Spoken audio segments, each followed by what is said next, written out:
Tomislav Novak, danes ne morete biti zadovoljen, visok poraz je, ampak fantje so se trudili, glede na to, kar ste imeli na razpolago, so vzdržali kar dolgo. Ja, sami streli, pišemo malo spet, to je že stara navada naša okrenjeni zasedbi, pa kljub temu do 34 minuti faze obrambe smo zelo dobro igrali, sem zadovoljen, večkrat zadovoljen, ker pa imamo ful mlado ekipo, s katerim vidimo, da je material, v fazi napada še moramo ogromno delati, vse tudi v fazi obrambe, drugače pa bi čestital domačinom na zasluženi zmagi, čestital bi tudi Marko Hrvatinov, da je postavil očka. Nič, gremo naprej, čaka nas dosti dela, ampak ste sami videli, da se dobrim delom, če se dela, da dosti doseči.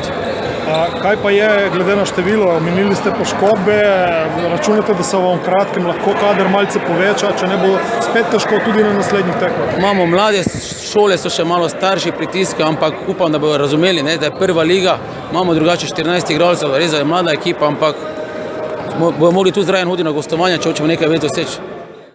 Kar lepo potruditi, do zadnjih minut ni bilo še nič odločeno. Ja, vedeli smo, da ekipa Benedikta čisto nova, zamenjali so praktično skoraj celo ekipo, jih ne poznamo, tako da smo vedeli, da ne bo tako enostavno. Vendar ko smo dvakrat, trikrat zadeli, se nam je malo odprlo, čeprav mislim, da bi lahko dali še sigurno 5 golov in bi bila zmaga še višja. No, omenil si, da se vam je potem malo odprlo. V drugem delu pa so se oni dobro postavili v začetku drugega polčasa in ste imeli kar precej težav s prebijanjem njihove obrambe. Niti ni bilo neke dosti priložnosti, dokler seveda niste stisnili in v končnici dali tisti 4. gol, ki je bil verjetno potem odločilen. Ja, kot sem že rekel, jih ne poznamo, oni so se postavili, zaprli, težko nam je bilo prebiti, ampak ko smo potem zadeli 3. oziroma 4. gol, je bilo vse. Ekipe Bronxa, visoka zmaga, 4 točke po 2 krogih. Kako ste zadovoljni z današnjo predstavo in s tem uvodom v prvenstvo? Prvo bi se popravil, sem pomočnik trenerja, Mare je še zmeraj trener. Tako vam rekel, po prvi tekmi, ki ni bila najboljša naša predstava, še posebej prvi polčas, smo bili zadovoljni z ono točko, kot se je potem obrnila tekma. Danes pa, glede na nasprotnika, ki je imel prvo tekmo zelo slabo, nismo niti vedeli, kaj pričakovati.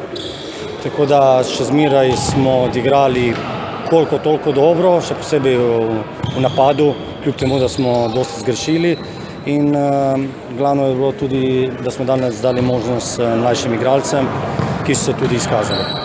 No, omenili ste, vodstvo je bilo polčasu 3-1, potem do 4. gola kar nekaj časa trajalo, da ste ga zabili, potem pa ste se sprostili in visoko zmagali, s tem, da ravno zaradi tega visokega vodstva so tisti mladi igralci dobili priložnost. Tako je. Predvsem že za 2-1 gol, potem na 3-1, ki ga je Kolar, mislim, da je gol potem obrnil tekmo, čeprav nam je bilo več časa za 4. Malo je bilo to preveč kombinatorike, brez veze, bolj enostavno igrati, bi sigurno dali še kakšen gol več.